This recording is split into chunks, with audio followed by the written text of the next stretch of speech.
on people, it is Irish Gunner HD here, you can call me Irish, and today you're going to be watching some Battlefield 4 highlights, just bits and pieces, a couple of kill streaks, that kind of thing, the usual basically.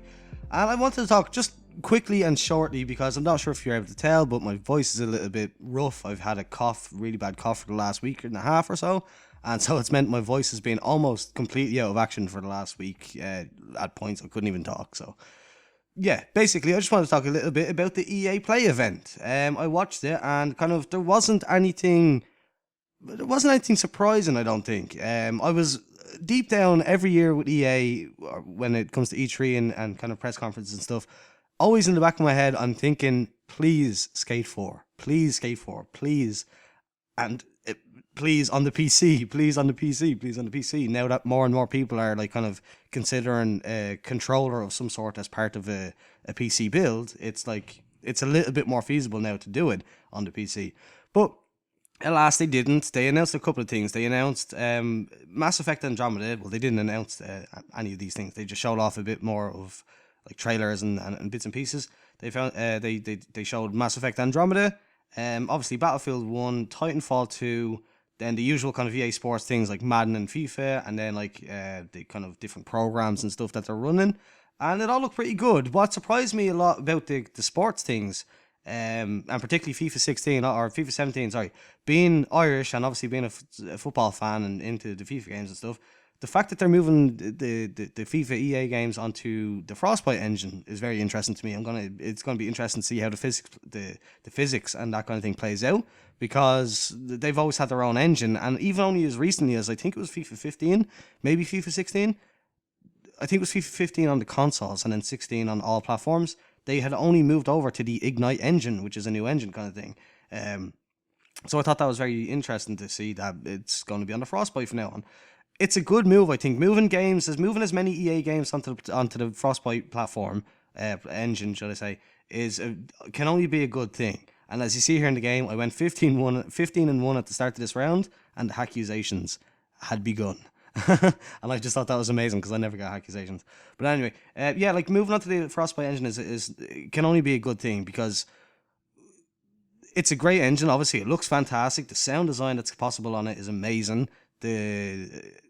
By and large, like any game that I've seen that's run on it, whether it's Battlefield or I think Medal of Honor, the last Medal of Honor Warfighter might have been on Frostbite as well, and obviously Star Wars Battlefront. Any games that's on the Frostbite engine look incredible. And they run really well. They run fantastically. The optimization on that engine just seems to be flawless. Like, for a game to look as good as Star Wars Battlefront did, and for it to run at a solid, flawless, at least 60 FPS on like literally most systems is amazing to me. So that was all really cool. Then obviously, like specifically Titanfall 2 and Battlefield 1, as you might imagine, were the things that were most interesting to me. I'm loving the look of Titanfall 2 right now. I'm a big fan of Titanfall. I really love the original Titanfall. I'm somebody who still plays it. I still go back and play a couple of rounds every now and again. It's not helped by the fact that it died very early on the PC, but they obviously seem to be taking measures and movements to kind of fix the problems that Titanfall 1 had. It didn't have many problems. Mostly the big issues that it had was just the lack of content, the fact that the DLCs, like as ever with any multiplayer game, the map packs splitting up the community was an issue. Then obviously they remedied that by giving the map packs away for free, which was good. But at the end of the day, there just wasn't enough content as far as guns and Titans and loadouts and that kind of thing to actually like just kind of keep it alive. But they're obviously, as I said, they're fixing that. That you can see there's new Titans. There's a single player campaign mode, which is going to be awesome. And yeah, it's just shaping up to look really good. They announced that all the DLC and map packs and all will be free from the start, if I read that correctly. So that's really amazing. That's going to be class. And then finally, I'll just wrap it up on Battlefield 1, because I'm going to probably do at some stage a full length, like 10-15 minute video on Battlefield 1 specifically. But here's the first time I'm actually talking about Battlefield 1 on the channel. If you noticed, I haven't actually covered it at all, because I just haven't been sure. With all the trailers and everything, the setting is great and then fantastic and all, but I just haven't been sure. I didn't want to cover anything without actually getting a good look at it. And I have to say, it looks fantastic. It looks like what I was expecting it to be. A lot of people were kind of hoping that it wasn't going to be what it looks like it's going to be, if that makes any sense. A lot of people were hoping for almost an Insurgency or an Arma type gameplay experience. But with a Battlefield kind of theme to it.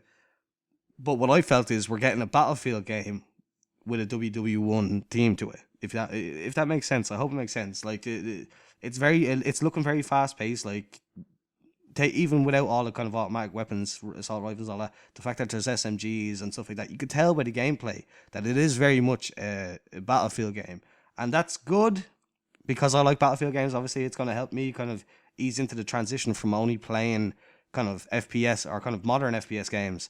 And it's gonna, but also on the flip side, it seems to be upsetting a lot of people that it seems like it's too fast paced and it's too much Battlefield. It's more leaning towards the fast paced kind of action stuff as opposed to the slower kind of World War I pace that a lot of people were probably expecting. But that's it. I just wanted to make that really short video. I've already talked over the video or over the length of the gameplay, so I'll wrap it up there. Full, more kind of in-depth, detailed video on BF1 to come when my voice is fully recovered. But if you enjoyed it, please do leave a thumbs up, subscribe if you're new here. Thanks for watching, and goodbye.